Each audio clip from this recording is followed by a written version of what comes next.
कब रखा जाएगा निर्जला एकादशी का व्रत?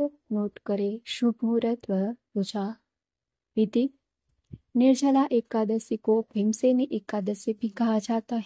वैसे तो सभी 24 एकादशियों का महत्व है, लेकिन निर्जला एकादशी उनमें से सबसे ऊपर है।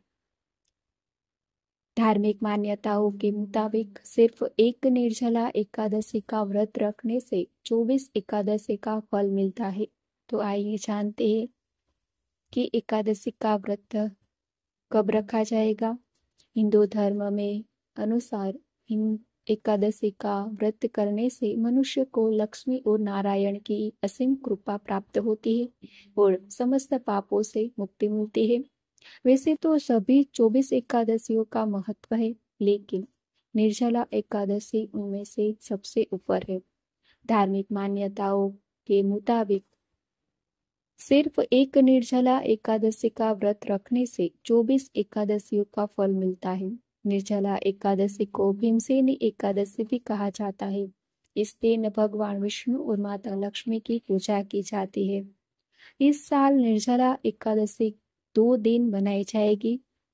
पहले दिन स्मार्त निर्जला एकादशी का व्रत और दूसरे दिन वैष्णव निर्जला एकादशी का व्रत रखा जाएगा।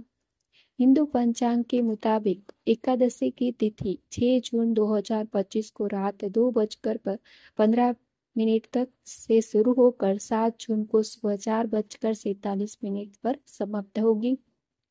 उदया तिथि के मुताबिक निर्जला एकादशी का व्रत 6 जून 2025 को रखा जाएगा।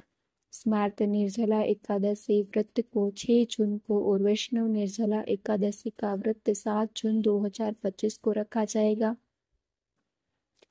निर्जला एकादशी का नाम कैसे पड़ा?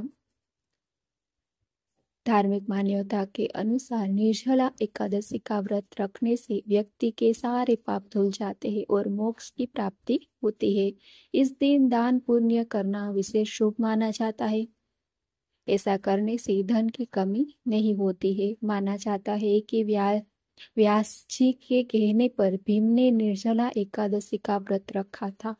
इसी के चलते इस एकादशी को भीमसेनी एकादशी भी कहा जाता है और निर्जला एकादशी भी कहा जाता है। भीम ने इस एकादशी का व्रत मोक्ष की प्राप्ति के लिए रखा था। इस व्रत को रखने से भक्त के जीवन में खुशहाली आती है। निर्जला एकादशी का व्रत कठिन माना जाता है, क्योंकि इसमें जल और भोजन का पूरी तरह त्याग किया जाता है। इस दिन व्रत करने वाले को भगवान विष्णु की पूजा करनी चाहिए और व्रत का पालन संयम और नियम से करना चाहिए। सबसे पहले सुबह जल्दी उठकर स्नान करें और पवित्र वस्त्र धारण करें। उसके बाद भगवान विष्णु का ध्यान करें और व्रत का संकल्प ले। फिर पूरे दिन बिना जल और अन्न के रहे। हरे नाम का जाप करें और विष्णु सहस्त्र नाम का पाठ करें। इसके अलावा जरूरतमंदों को दान और ब्राह्मण को भोजन कराएं।